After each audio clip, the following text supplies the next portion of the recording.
Olá pessoal, tudo bem? Vamos lá então, atendendo alguns pedidos, tá? Com relação ao livro. Vou passar aqui rapidamente a ideia em função do índice, né? Então assim, primeira parte do índice, sem entrar em muitos detalhes, que isso aqui já é um spoiler enorme, né? Nós vamos tratar sobre questões de mensagens apostólicas, a existência de mensagens diferentes ou uma só. Até hoje ela se manteve original ou houveram no decorrer do tempo alterações. Então a gente vai falar também sobre grupos sectários, dissidentes, para que a gente possa entender a questão que envolve a tal parábola do joio e do trigo, né?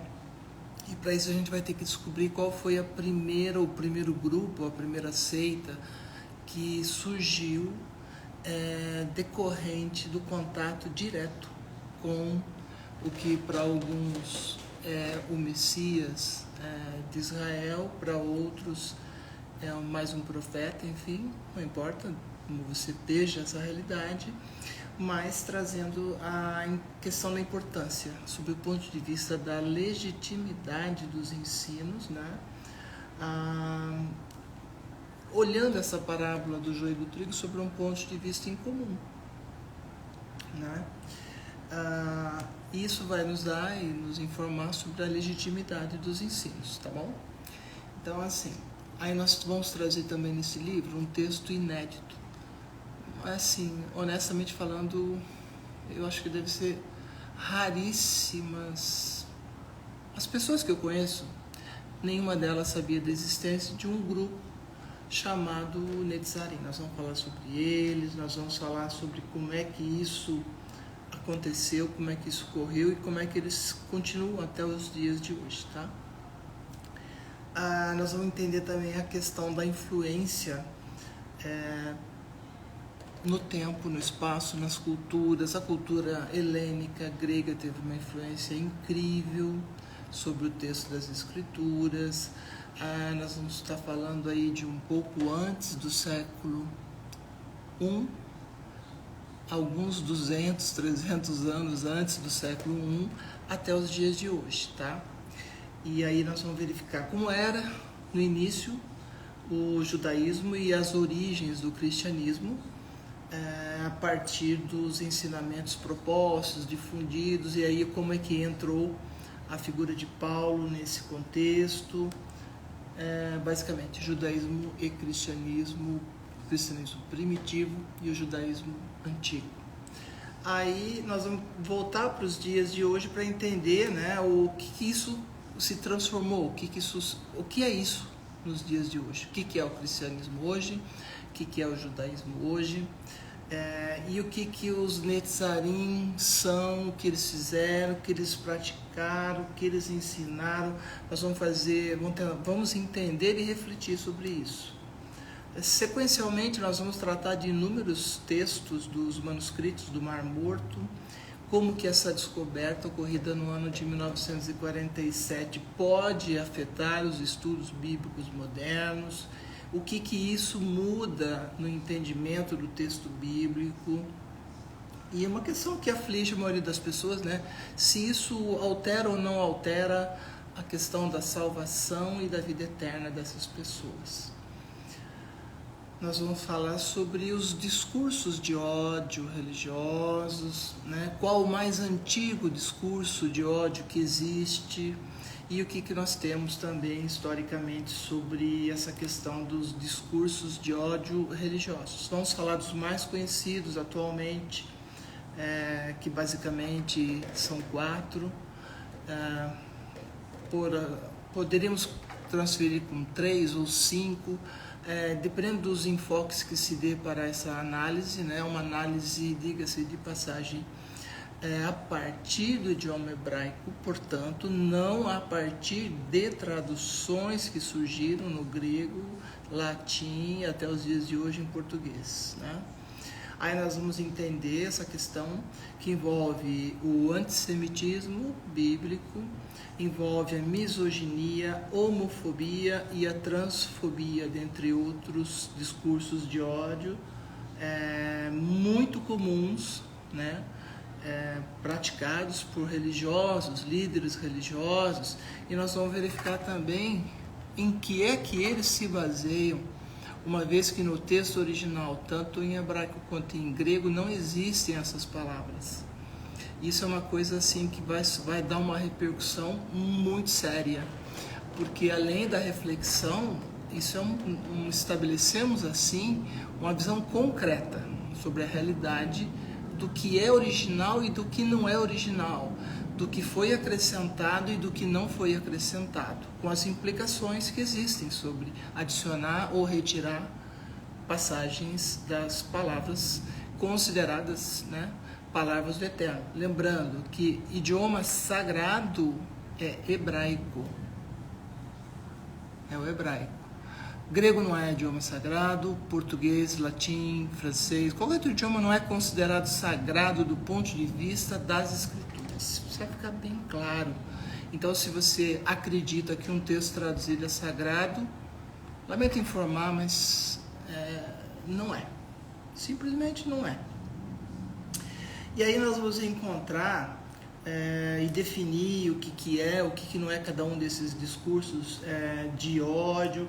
Vamos entender a questão que envolve a misoginia bíblica. Aí alguém pode perguntar, mas o que é isso? Como isso acontece? Como isso não acontece? Isso tudo vai ser detalhadamente explicado no livro, tá?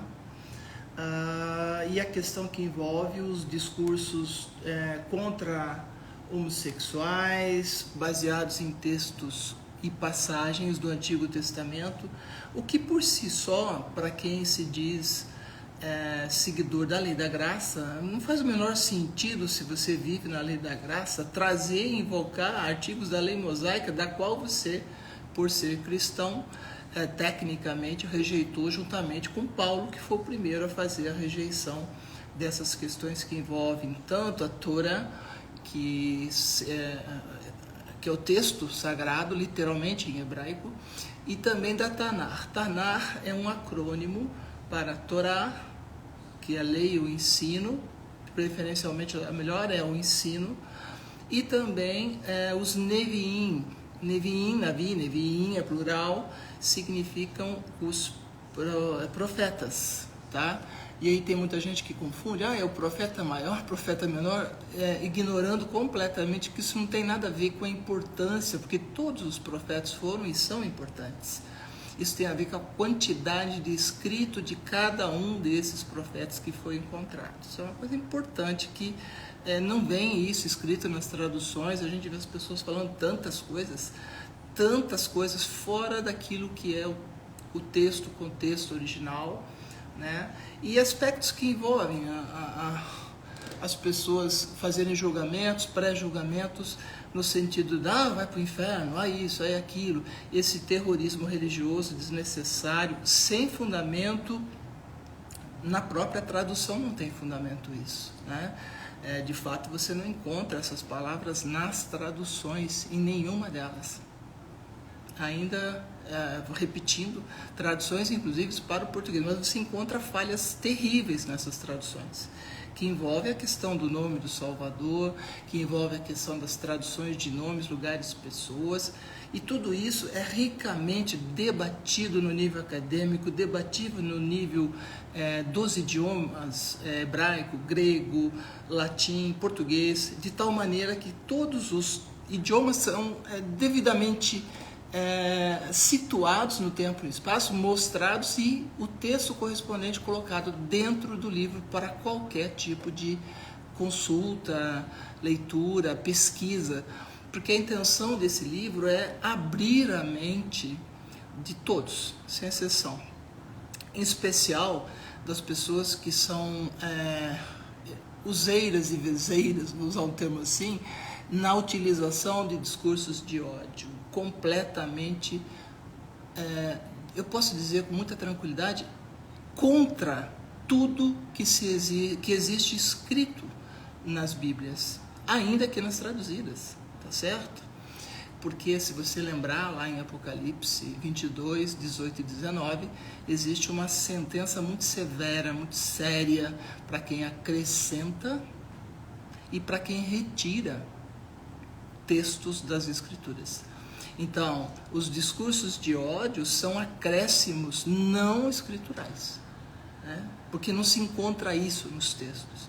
E aí nós vamos explicar quando isso começou, aonde começou, vou explicar e vai ser bem esclarecido que veio a partir do idioma grego, veio a partir das teorias de usos e costumes, da teoria de eleição e outras teorias que são teológicas criadas a partir do grego, neologismo inclusive. Nós temos o neologismo de Paulo, né, traduzido como Paulo, que originalmente disseram que era Saulo, e aí nós vamos verificar direitinho como é essa história com fundamentação e acesso direto aos textos originais em hebraico e também grego, latim, português, tá ok? E aí nós vamos lembrar de um aspecto importantíssimo que envolve a questão da nova Jerusalém celestial e o direito ou não de se alimentar do fruto da árvore da vida.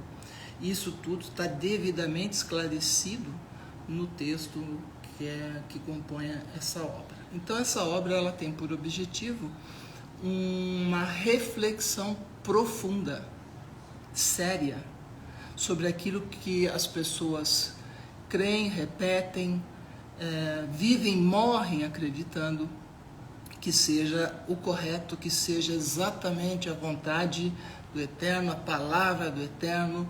E quando você faz uma pesquisa séria, em profundidade, você vai verificar e identificar o quanto a tradução, os tradutores, a história antiga que envolve do século I para cá, a criação de cada texto que foi surgindo, porque a questão da tradução envolve uma aceitação popular, como é que essa tradução foi recebida naquela época que foi feita. Houve controvérsia, houve oposição, sim, todas as traduções houveram controvérsias e oposição. E isso nós vamos mostrar também nesse livro, trazendo uma mensagem final de harmonia, de amor ao próximo, de paz, de abandono do ódio, de abandono dos discursos de ódio, de uma visão plena de amor, para que você possa viver melhor e ter essas características do Sermão da Montanha que são fundamentais. Inclusive sobre o Sermão da Montanha nós vamos fazer uma reconstituição histórica baseado em textos e com citação de fontes arqueológicas, aonde cada texto, cada trecho, cada versículo, cada capítulo está devidamente detalhado, explicado, mostrado, registrado e à disposição do leitor. Então é esse que é o nosso contexto com essa obra. Eu quero aproveitar, agradecer a colaboração de muitas pessoas, agradecer também a oportunidade de materiais que chegaram às minhas mãos no decorrer dos últimos 40 anos, os quais estão todos disponíveis para você, na esperança de que você leia, entenda, pesquise, verifique, cheque no texto hebraico o que eu estou dizendo, e cheque no texto grego o que eu estou dizendo, e cheque também nas traduções o que eu digo sobre elas, sobre cada uma delas, tá? Então nós temos aí a oportunidade de abrir um amplo debate dentro da sociedade brasileira sobre essa temática que tanto prejuízo traz nas suas distorções, nos seus entendimentos equivocados sobre e a partir e baseados em traduções.